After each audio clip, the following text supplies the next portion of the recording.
السلام علیکم دوستو۔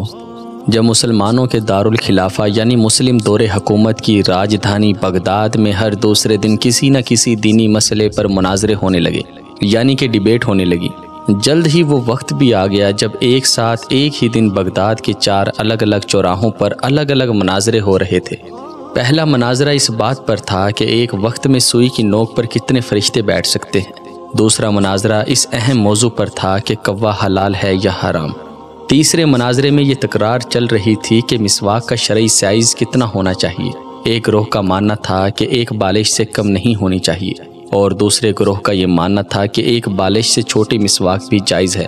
ابھی یہ ڈیبیٹ چل ہی رہی تھی کہ ہلاکو خان کی قیادت میں تاتاری فوج بغداد کی گلیوں میں داخل ہو گئی اور سب کچھ تہس نہس کر دیا۔ مسواک کی حرمت بچانے والے لوگ خود ہی بوٹی بوٹی ہو گئے۔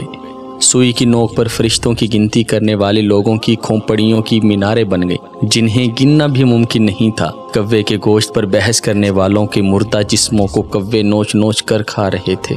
آج ہلاکو خان کو بغداد تباہ کیے سینکڑوں برس گزر گئے ہیں، مگر قسم لے لیجئے جو مسلمانوں نے تاریخ سے رتی برابر بھی سبق لیا ہو، آج ہم مسلمان پھر ویسے ہی مناظرے سوشل میڈیا پر یا اپنی محفلوں جلسوں اور مسجدوں ممبروں سے کر رہے ہیں۔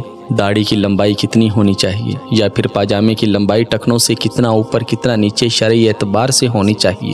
فرقے اور مسلک کے ہمارے جھنڈا برادر صرف اور صرف اپنے اپنے فرقوں کو جنت لے جانے کے دعوے کر رہے ہیں، اور دور حاضر کا ہلاکو خان ایک ایک کر کے مسلم ملکوں کو نیست و نابود کرتا ہوا آگے بڑھ رہا ہے۔ افغانستان، لیبیا، عراق کے بعد سیریا بچوں کی کٹی پھٹی لاشوں کی گنتی کرنے والا کوئی نہیں ہے۔ بے گناہوں کی کھوپڑیوں کے مینار بنائے جا رہے ہیں۔ آدم کی نسل کے نوجوان بوڑھوں بزرگوں کی لاشوں کو کوے نوچ نوچ کر کھا رہے ہیں، اور ہوا کی بیٹیاں اپنی عصمت بچانے کے لیے امت کی چادر کا کونا تلاش کر رہی ہیں۔ جی ہاں، اور ہم خاموشی سے اپنی باری آنے کا انتظار کر رہے ہیں۔